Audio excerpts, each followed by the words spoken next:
tôi cũng lấy cái chủ đề là đầu tư qua những nước nghèo.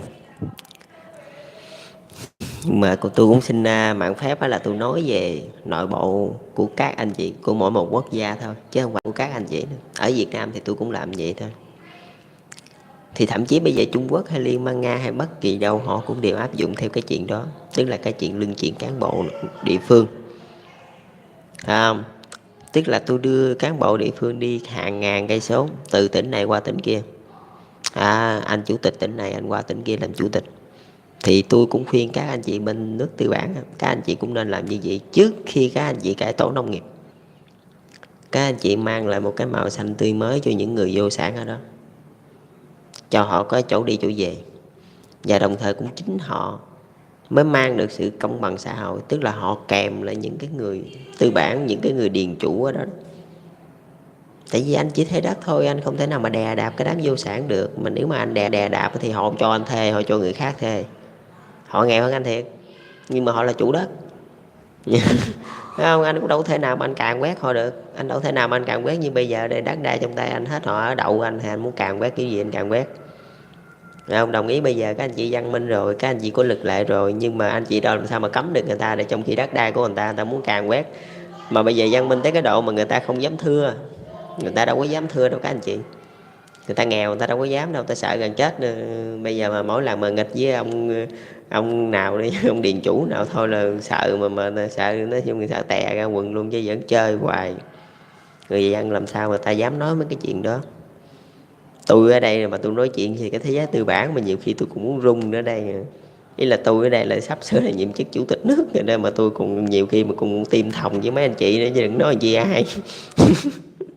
Dân nghĩ là ta gọi là thì dân có máu mặt rồi mới ngồi nói chuyện với mấy anh chị, mà nhiều khi tôi muốn tiêm thòng nữa, đừng nói chuyện mà cái người bình thường đây. Các anh chị đếm hết trơn thế giới còn có mấy ai đâu. Có mấy ai mà qua đàm phán với mấy anh chị, có mấy ai mà qua mà ngồi chỉ lại cho các anh chị cái cách là mà đi đến thế giới đại đồng không. Nếu mà ta gọi trắng ra là dạy đời đó, nói thẳng ra là vậy đó. Có ai làm chuyện đó đâu. Nhiều người ta gọi là xuồng xả, là ta gọi là dạy đời đó. Tôi ở đây tôi nhiều khi tôi mới 29 tuổi tôi cũng cắn răng tôi làm luôn, chứ không lẽ giờ tôi làm sao giờ. Bởi vì các anh chị nên chú trọng cái phần đó trước khi mà các anh chị đụng chạm tới cái vấn đề nông nghiệp ở dưới địa phương đó. Các anh chị chưa biết được cái sức mạnh ở dưới địa phương đâu. Các anh chị thấy vậy đó. Cái đó là chú Trump với cô Angela Merkel đó, là phải hết sức là chú trọng cái vấn đề đó. Đụng chạm tới cái phe địa phương đó, là phải bàn bạc với họ cái kế sách luân chuyển trước rồi mới đụng chạm sau. Chứ đừng có vô đó mà xẻ đất của những cái đồng minh của họ nha. Những cái người mà đưa họ lên ngồi lên cái thống đốc của cái bang đó, là những cái tay điện chủ đó. Mà bây giờ đi mua đất lại để mà chia cho cái thế giới vô sản là dễ gì mà họ chịu. Thấy không? Mà nếu mà không làm như vậy thì địa phương sẽ mãi mãi không bao giờ có công bằng, không bao giờ có dung hòa lợi ích gì hết trơn. Thì dĩ như bây giờ mình khởi nghiệp thôi, mình cho họ mượn tiền, họ mua đất, rồi họ cho thuê lại họ trả cho mình không mắc gì hết trơn. Nhưng mà mình được cái địa phương rất là công bằng. Tại vì sao? Giới vô sản và giới tư bản, hai người đó họ kèm kẹp nhau. Chứ bây giờ mình buông thả cho giới tư bản không, nhiều khi ở đó pháp lực là vô hình. Không pháp lực không tới được đâu. Pháp lực không tới mấy cái chỗ đó được đâu. Tại vì sao? Tại vì thống đốc bang đó là do cái phe tư sản địa phương họ đưa lên. Thì làm sao mà pháp lực gì ở đó được đây. Thậm chí họ cũng biên sẵn cái lực riêng, họ để riêng nữa đó. Họ là họ thôi, chính phủ là chính phủ, không ăn nhầm gì đó. Các anh chị tự do tới cái mức mà nhiều khi tôi nói thiệt luôn nha, các anh chị tự do tại vì hồi đó chiến tranh lạnh đó là Liên bang Nga thôi. Các anh chị đấu với Liên bang Nga chứ không phải gì các anh chị đấu với tôi chọn các anh chị banh xác luôn, chứ các anh chị vẫn chơi. Và tôi mà khích cái đám địa phương nó quậy, các anh chị là chó gà không yên luôn, chứ các anh chị vẫn chơi. Tôi nói thiệt á. Tại vì ông cái phe Liên bang Nga người ta không hiểu các anh chị thôi, chứ tôi rất là hiểu. Tôi mà kích cái đám địa phương thôi hả, cái phe đó mà quậy các anh chị mà chó gà không yên luôn, với các anh chị vẫn chơi hay gì. Thiệt các anh chị mà không cẩn thận là cái phe địa phương không quậy các anh chị để chơi đâu nha. Mà đặc biệt nha, tôi cũng là con cháu của những ông lớn nha, cũng từng bị đuổi giết một thời nha các anh chị, từng bị người ta đuổi giết nha, chứ không phải tốt lành gì đâu. Bởi vì chú Trump làm cái này là chú Trump hết sức là cẩn thận nha. Còn nếu không là con cái ông phải trả giá đó, chứ phải chơi đâu. Bước ra đường là nó xử con cái ông liền đó. Hồi đó tôi bị một lần rồi. Tôi có kinh nghiệm cái đó lắm. Nói chung tôi ở Việt Nam các anh chị cứ tưởng thanh mình thôi không, chứ chưa đâu các anh chị. Hồi đó người ta đuổi giết tôi đó các anh chị, rồi xong người ta giết không được tôi, người ta giết bạn tôi. Chứ tôi cũng tốt lạnh mẹ vậy đâu mà tôi ra được tới đây là các anh chị. Nhiều khi là tôi cũng từng một thời gọi là mình không biết nói làm sao nữa đó. Thì nãy tôi nói các anh chị rồi đó, cái vụ đó các anh chị bỏ qua giùm tôi đó. Tôi nói ra ở đây là cái bài học kinh nghiệm của tôi thôi, chứ không phải tôi nói ra ở đây để tôi kêu các anh chị trả thù báo quán vậy, cho tôi không cần thiết mấy chuyện đó. Nên là tôi nói trước với các anh chị, trước khi mà các anh chị đụng tới cái phe địa phương, trước khi mà các anh chị đụng tới cái phe địa phương đó là các anh chị phải hết sức là cẩn thận nha. Mà họ có tiền đấy nha các anh chị, họ có tiền, họ có quyền lực tại cái địa phương đó nha, mà dân chúng ở đó người ta rất là sợ họ nha, chứ các anh chị đừng có dẫn chơi. Các anh chị nghĩ các anh chị mạnh phải không, các anh chị chưa mạnh đâu. Các anh chị về các anh chị đụng cái đám địa phương đi, các anh chị mới coi, các anh chị cắn lưỡi đó luôn cũng không chừng nữa, hên xui chứ phải chơi đâu phải điều hành một đất nước là dễ đâu các anh chị. Tôi bên đây trước khi mà tôi lên phải không, tôi còn sợ người ta chống đối tôi phải không, tôi ngồi tôi chỉ làm cố gắng xuống một năm mấy vừa qua thôi. Tại vì tôi vừa mới thoát khỏi cái lưỡi đao tử thần cái sọt đây nè, thì làm sao tôi dám lên được liền, thấy không? Trong khi cái đế người ta, cái bàn trong người ta còn y nguyên, mà tôi lên liền người ta lật đổ tôi liền nha các anh chị. Buộc lòng tôi phải ngồi ở nhà tôi làm cố vấn từ hồi tháng 2 năm 2017 tới bây giờ. Đó thì các anh chị cũng biết rồi đó. Tôi không có muốn tham gia chính trị đâu các anh chị đừng nghĩ gì. Tôi không có đam mê quyền lực gì chứ. Nhưng mà vào cái tình cảnh này, vào cái hoàn cảnh này chỉ có tôi biết không á, thì tôi không làm ai làm, phải không? Tại vì tôi nói với các anh chị về vấn đề đó. Mà khi mà các anh chị cải tổ nông nghiệp rồi đó, là gần như là các anh chị đã bị gọi là tư sản, bị cộng sản hóa rồi. Các anh chị là giống hình Việt Nam rồi đó, chứ có gì đâu khác.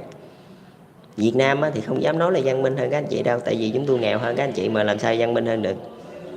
Nhưng mà thời gian tới là chị có biết đâu à. Thấy không? 15 năm nữa thôi, 15 năm nữa sẽ trả lời cho tất cả các anh chị mà không chịu chạy, phải không? Là tụi tôi sẽ văn minh trước các anh chị.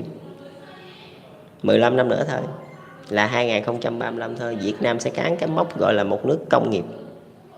Đó là lúc đó là chúng tôi bắt đầu văn minh, tại vì cái nền tảng của chúng tôi đã là gọi là đại đồng từ lâu rồi. Thấy không? Tức là hai bên hiện tại bây giờ tôi cho phép tư bản, tức là hai bên tư sản và vô sản họ đã chấp nhận nhau, họ chung sống hòa bình với nhau từ lâu rồi. Còn ở bên các anh chị là hai bên đó chưa có chấp nhận nhau đâu đó nha. Các anh chị mà làm tầm bậy phải không? là rồi đó, là cái phe địa phương họ quậy các anh chị đó. Hồi ngày hôm qua là mình giải quyết cái chuyện đó là của những người đại tư bản, còn bây giờ mình đang nói tới cái chuyện của cái cánh địa phương.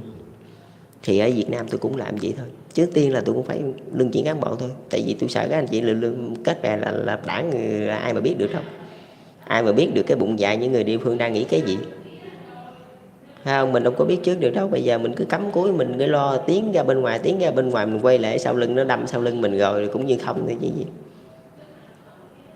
Thấy không? Ở cái nước nào cũng như vậy hả các anh chị.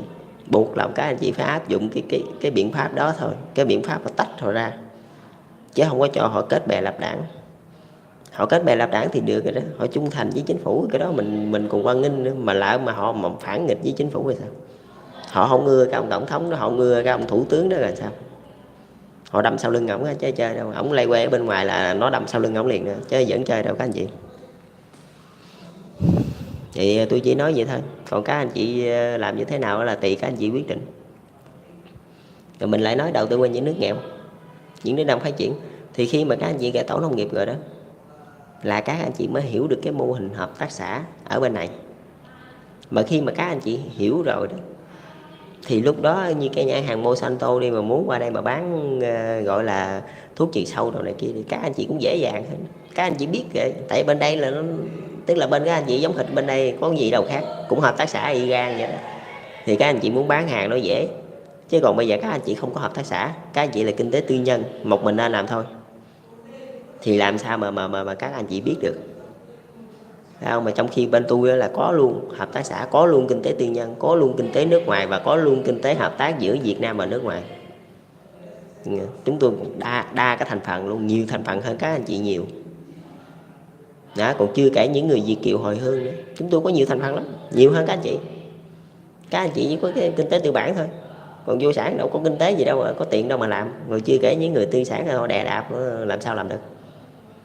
Đó là cái cách Một mặt các anh chị cho khởi nghiệp, một mặt thứ hai là các anh chị phải cho những người nghèo họ liên kết lại với nhau để hình thành những hợp tác xã.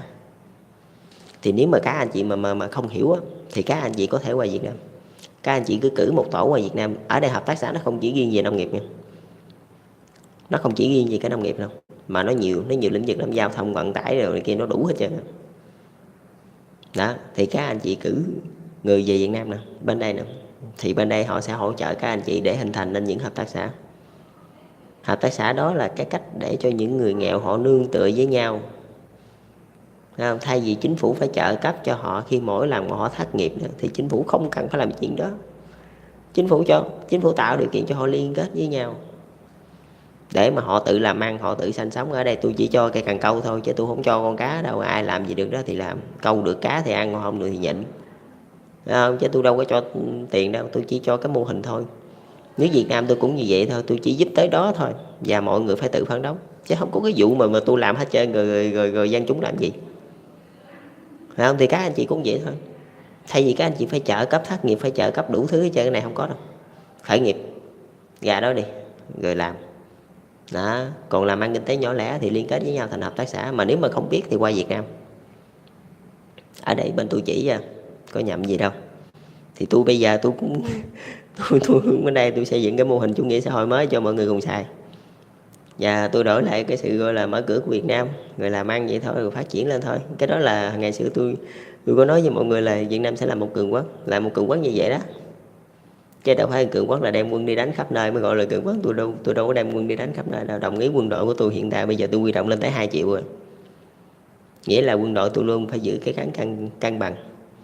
Nghĩa là quân đội của tôi luôn đang sẵn sàng đã đánh ở mọi chiến trường, thậm chí mà qua tới bên châu Phi luôn, quân đội của tôi vẫn có thể qua tới bên bản trong vòng 24 tiếng, nhưng mà không để đánh đó. Nhưng mà quân đội là phải có, chính là quân đội là mới đưa được cái thế giới đi về tới hòa bình, tức là hai bên bằng nhau. Nghĩa là anh quánh tôi anh cũng không thắng, mà tôi quánh anh tôi cũng không thắng, nên mình bàn bạc chuyện khác, mình đi làm ăn đó.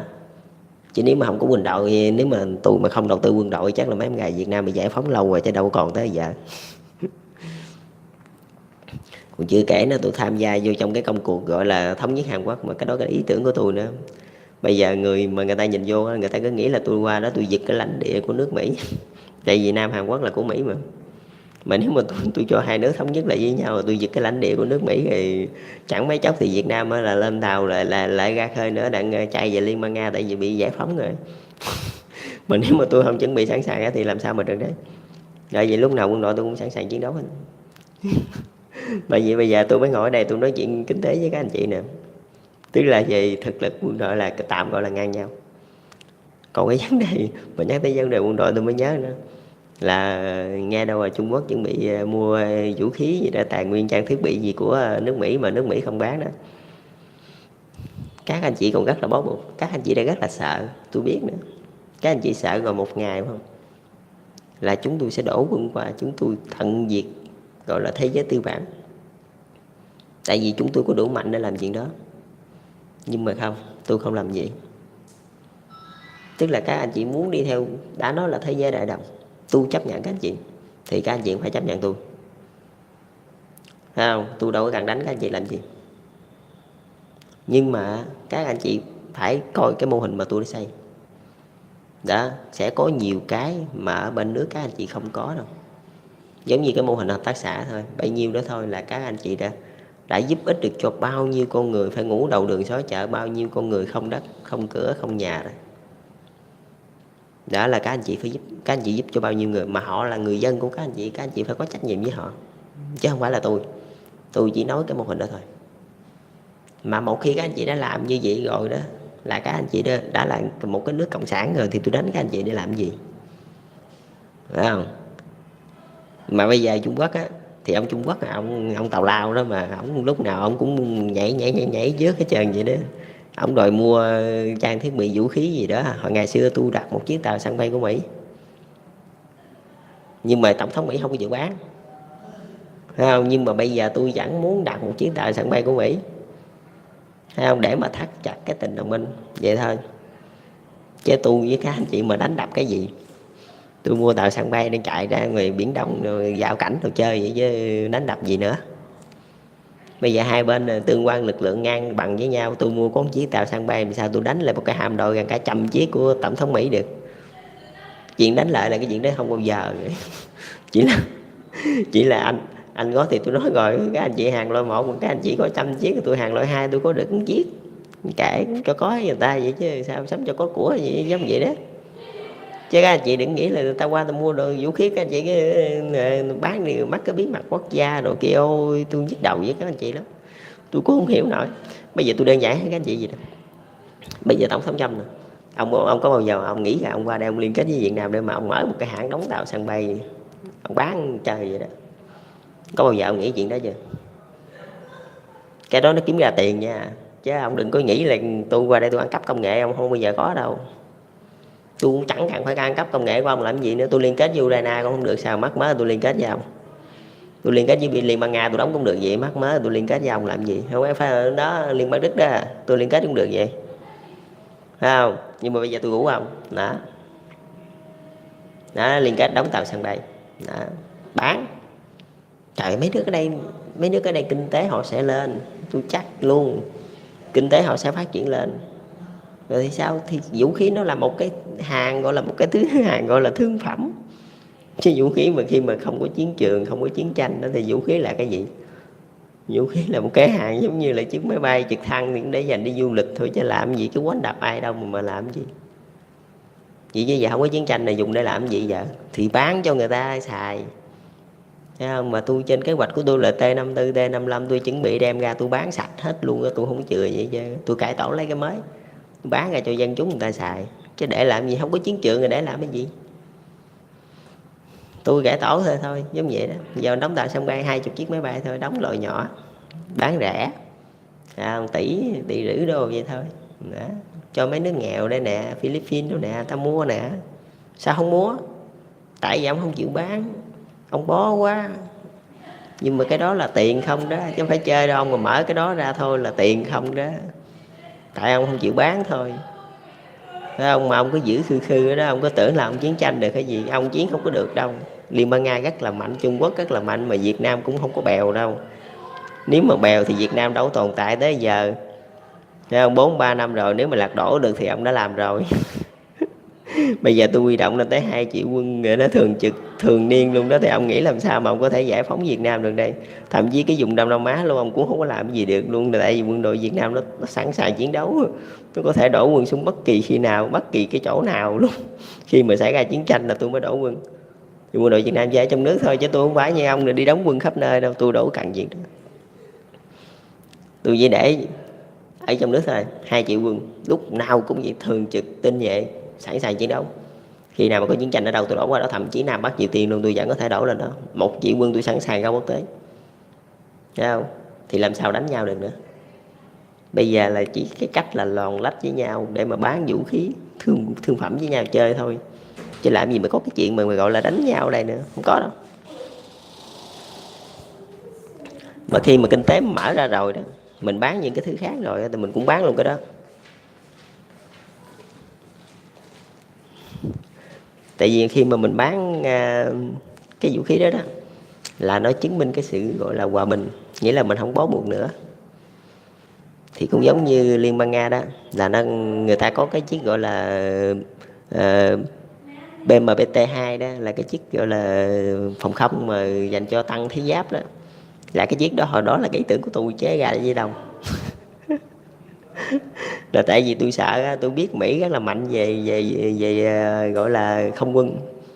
Tôi sợ là các anh chị ném quân xuống cái đội xe tăng của chúng tôi đi, nên tôi mới yêu cầu thiết kế một cái chiếc để mà chống lại những cái chiếc máy bay của các anh chị. Khi mà ném các anh chị tới gần mà ném bom vô trong cái đồn xe tăng của chúng tôi đó, là ở dưới này tôi sẽ bắn tên lửa lên.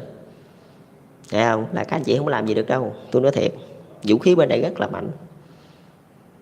Tôi là nhà khoa học mà, làm sao tôi chế ra không mạnh được? Nhưng mà tôi chế ra không phải để chiến tranh, chế ra để bán.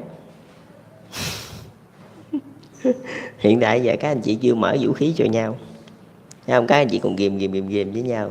Đâu thử chú Sâm, bữa nào ông thử ông qua đây ông hợp tác mở cái hãng tàu sân bay thử coi làm sao. Thì ông cứ làm thử coi sao, nếu không được thì ông lấy về thôi chứ có mắc mát gì đâu, bán cho 1-2 chiếc tàu nó đâu có mắc mát gì của ông cái gì đâu. Ông cứ làm thử coi sao, làm thử coi chiến tranh hay là nó hòa bình. Đó, mình không vô hăng hùm sao bắt được cọp con giống vậy. Thì cứ qua làm thôi. Tôi đây vô tư, ông cứ muốn qua tôi chào đón ông thôi chứ có gì đâu mà tôi sợ. Thấy không? Nhưng mà trên đây tôi còn có những chiếc xe tăng rất là độc nè, rất là ác đạn nha, nhưng mà sau này tôi sẽ đem đi bán. Cho tôi chế ra, tôi không phải đây là để đi đánh lộn. Đó. Tôi bán Lào, Campuchia, Myanmar đó, tôi trang bị đầy đủ hết trơn đó. Thậm chí luôn, nói thiệt nói chắc ra tới một lúc nào đó luôn lính Mỹ mà muốn đánh Myanmar chắc cũng chưa chưa chắc mà đánh được, tại vì tôi trang bị tối tàn ở bên đó hết trơn rồi, làm gì mà có cỡ mà đánh được. Thì đó, nó đơn giản vậy thôi. Ở đây mình làm á cũng lại là một cái sản phẩm loại 2 và sản phẩm loại 1. Nghĩa là tàu sân bay của Mỹ thì 10 tỷ đô, còn tàu sân bay của Việt Nam nó 3 tỷ, tỷ rưỡi, 2 tỷ, nhỏ xíu à, có 20 chiếc máy bay à, 10 mấy chiếc à. Nó đơn giản vậy thôi chứ sao vậy.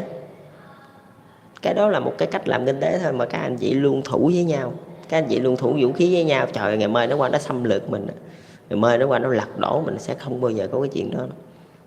Tôi nói thiệt với các anh chị, nếu mà các anh chị không du nhập những cái mô hình hợp tác xã vô thì các anh chị sẽ bị nội chiến ngay lập tức. Tại vì khi mà tất cả thế giới này rồi họ đều làm như vậy đó.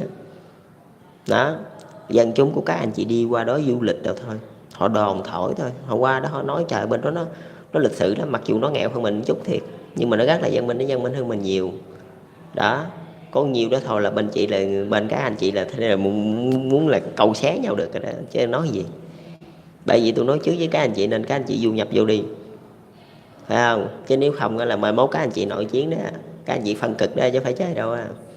Mà nếu mà các anh chị phân cực, những cái đảng xã hội sẽ yêu cầu tôi qua đó để mà trợ thủ cho họ, để họ chống lại với thế giới tư bản, với những cái người tư bản. Những người tư bản sẽ đàn áp họ. Mà nếu mà xét về tinh thần đồng chí là tôi buộc phải qua bển để mà tôi trợ cho họ, thì lúc đó đâm ra tôi với các anh chị đi vô một cái cuộc chiến gọi là vô nghĩa nữa. Bởi vì cái nào có tôi nói trước, phải không? Nếu mà các anh chị không du nhập, phải không, mai mốt sẽ phân cực, mà phân cực rồi những cái đảng xã hội sẽ yêu cầu thế giới cộng sản đưa quân qua để mà trợ cho họ. Tại vì lúc đó những người tư bản sẽ đàn áp họ, phải tàn sát họ. Nếu mà tôi không qua tôi cứu họ là họ sẽ bị chết hết, giống vậy đó. Thì tới cái lúc đó là các anh chị mà xử lý mà không khéo, các anh chị mà không chịu du nhập mấy cái đó vô, không, tới một lúc nào đó nó sẽ xảy ra một cái tình huống giống vậy đó. Là tới lúc đó sẽ phân cực, là chiến tranh thế giới thứ 3 là như vậy đó, là một cuộc chiến tàn dư sau cùng của thế giới cộng sản, thế giới tư bản. Và tôi lại không muốn cái cuộc chiến tranh đó nó xảy ra, nên tôi nói trước với các anh chị. Không, cái gì ở đây mình chung sống hòa bình thôi, tôi nói trước. Tôi còn rủ các anh chị qua đây đóng tàu sân bay đi bán cho nước này nước kia xài chơi mà. Thì mắc mới rồi phải chiến tranh. Tôi kêu các anh chị du nhập mấy cái này vô hết trơn, là tôi đã nói trước với các anh chị, tôi báo trước với các anh chị rồi đó. Mà nếu mà các anh chị không làm, phải không, mai mốt phân cực rồi, phải không, là lúc đó các anh chị mệt mỏi luôn rồi. Tại vì nếu mà tôi không qua, tôi là phải bảo hộ những cái người vô sản, những cái người cộng sản trên toàn thế giới. Thì nếu mà tôi không qua thì tôi đâu phải là cộng sản. Buộc lòng tôi phải qua thôi. Cho dù ở Mỹ hay Nhật Bản hay là Pháp hay là ai đó đi chăng nữa, tôi không cần biết. Nhưng mà họ yêu cầu tôi qua để mà trợ giúp cho họ, vì họ bị những người tư sản đàn áp. Thì các anh chị nghĩ theo các anh chị qua không? Phải không? Mà các anh, trước khi cái chuyện đó xảy ra, các anh chị đừng có để cái chuyện đó nó xảy ra, mất công tôi với các anh chị lại quýnh lộn nữa. Cái nào có mình nói trước, chứ để thôi mai mốt mà xảy ra nó sao mà đem quân qua tới nước tao rồi thế này thế kia. Phải không? Bây giờ mình làm trước đi, chứ mình đừng có để nó tác tệ. Đó. Mà các anh chị làm, mà các anh chị lại chú trọng tới vấn đề địa phương nha. Chứ nếu không, phải không, các anh chị phải luân chuyển cán bộ nha. Nếu mà các anh chị không luân chuyển cán bộ, phải không, là các anh chị coi chừng đó. Các anh chị coi chừng là các anh chị không ngồi được lâu đâu đó, chứ đừng có dẫn chơi. Còn thì nói chung cái vấn đề đầu tư qua nước nghèo đó, và cái vấn đề cộng sản ở đây đó, là tôi nói về nguyên lý chủ nghĩa xã hội và con đường tiến lên thế giới đại đồng. Vậy là thế giới đại đồng là không có chiến tranh, và tôi đang muốn lái nó theo một cái trường phái gọi là không chiến tranh. Nếu mà tôi không nói, phải không, tôi không nói những cái vấn đề này, phải không, rồi sớm muộn gì các anh chị cũng phân cực. Mà nếu mà các anh chị phân cực rồi thì những cái đảng xã hội họ lại điện cho tôi, họ lại gọi tôi qua để trợ giúp họ. Cũng như hồi ngày xưa Chủ tịch Hồ Chí Minh ông kêu Liên bang Nga qua trợ giúp cho ông giải phóng dân tộc vậy đó. Rồi các anh chị nghĩ em không qua được không? Thấy không, làm sao mà không qua được. Rồi qua đâm ra tôi với các anh chị quýnh lộn, nghe nó chớt quớt. Thấy không, bởi vì trước khi cái chuyện đó xảy ra tôi nói trước, chứ để thôi mà mai mốt có xảy ra như vậy tôi sẽ làm đúng như vậy, đúng như những lời tôi đã nói. Chứ không phải các anh chị đừng nghĩ nước Mỹ nước Nhật rồi này kia tôi ngại ngùng hoặc này kia, rồi qua tranh đấu hy sinh. Nói chung tranh đấu cho những người đồng chí là không có gì phải suy nghĩ. Như Liên bang Nga hồi đó qua đã, qua để mà chống lại thế giới tư bản, để mà giúp ông Hồ Chí Minh ông giải phóng dân tộc đó, người ta chết nhóc hết trơn, người ta có gì đâu suy nghĩ. Thì bây giờ Việt Nam cũng vậy thôi đó. Thì bây giờ mà tại vì á, các anh chị mà không không làm được như vậy á, là cái giới tư sản của các anh chị á, họ sẽ cảm thấy là cái lợi ích của họ nó càng ngày nó càng bị rơi xuống, rơi xuống, rơi xuống. Vì sao? Vì cái đám vô sản á, nó lấy nhiều quá đó, là lúc đó họ mới ra tay họ đàn áp. Mà nếu mà như vậy á, là nó sẽ xảy ra chiến tranh đó. Bởi vì mình làm gì mình phải dung hòa người ta trước cái đã.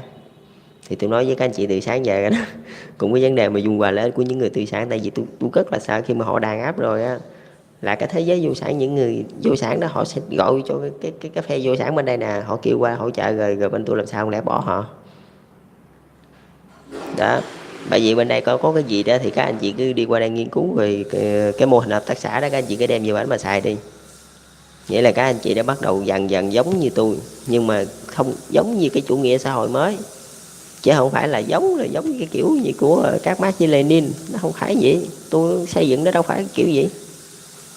Thì các anh chị cứ coi đi, 15 năm nữa thôi Việt Nam sẽ trở thành nước công nghiệp, mà công nghiệp xã hội chủ nghĩa đó, chứ không phải là công nghiệp tư bản. Công nghiệp xã hội chủ nghĩa thôi, ở đây rất là công bằng và rất là văn minh đó. Sắp tới tôi cũng có những cái chương trình gọi là không có cho người dân người ta xài xe mô tô nữa, mà tôi bán xe hơi nữa, mà bắt đầu tôi đưa lên ngang với những cái nước gọi là tư bản đó. Nhưng mà ở đây thì chắc có lẽ không có sang bằng mấy nước tư bản thôi, thì chắc là sang không bằng thôi, nhưng mà cũng có thể tạm gọi là văn minh, chứ cũng không có tới nổi đó. Thì các anh chị cái coi đi. Còn cái chuyện đầu tư cho nước nghèo thì từ sáng giờ mình đã bàn tới rồi, đầu tư như thế nào. Và tôi cũng khuyên các anh chị nên có những cái tổ qua đây nghiên cứu để mà du nhập những cái thứ gọi là mình có thể xài được.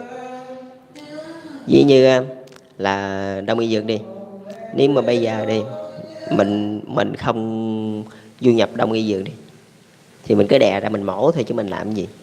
Mà nếu mà mình du nhập đông y dược vô thì có nhiều cái trường hợp mình sẽ không cần phải mổ, không cần phải phẫu thuật đó, mình uống thuốc thôi là hết rồi, phẫu thuật làm gì đó. Cái đó là cái các anh chị nên du nhập.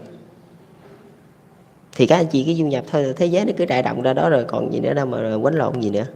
Thì các anh chị du nhập cái mô hình hợp tác xã thôi, hồi cái nước dần cái nước các anh chị qua bên tụi tôi cứ đi du lịch qua rồi về không thấy cũng giống hệt quánh đập gì nữa.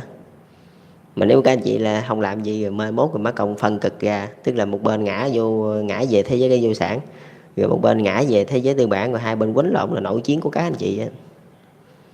Mà họ lôi tôi vô trong cuộc đó luôn đi, chứ không phải nội chiến trong các anh chị rồi tôi bấm nút biến được đâu. Tại vì tôi bày ra cái vụ này mới có xảy ra mấy cái chuyện kia, nên tôi phải nói trước. Chứ tôi mà phải gì mà người khác mà bày ra cái vụ này thì tôi nói làm cái giống gì. Tôi cũng đâu có rảnh đâu mà tới độ đó. Rồi quyết định vậy đi. Hôm nay tôi cũng quay hơi nhiều video clip rồi, nói chung cũng hơi dài.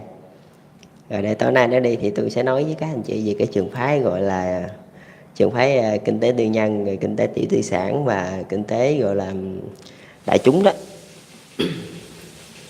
Kinh tế mà hợp tác với nhau đó, nó có nhiều cái điểm hay ở trong đó lắm. Tức là tôi sẽ nói hoạch tẹt với các anh chị luôn, chứ tôi cũng không giấu gì nữa. Nếu mà tôi giấu thì 11 nó lại xảy ra cuộc chiến tranh thế giới thứ ba, lại lôi đầu tôi vô đó, mà tôi đâu có rảnh đâu. Tôi là 29 năm là tôi đã quá mệt rồi, bây giờ còn kêu tôi đi để đánh lộn nữa thì thôi tôi thua luôn á. Bởi vì tôi nói trước, chứ để thôi 11 người có quánh lộn cái lôi đầu tôi vô đó nữa. Rồi tối nay tôi sẽ quay thêm vài video clip tôi nói về cái nền kinh tế đại chúng, cái nền kinh tế mà đại đồng đó, là cái nền kinh tế mơ ước của ông Karl Marx với ông Lenin đó, mà đó giờ ông chưa làm được rồi. Rồi chào các anh chị, chúc các anh chị thành công.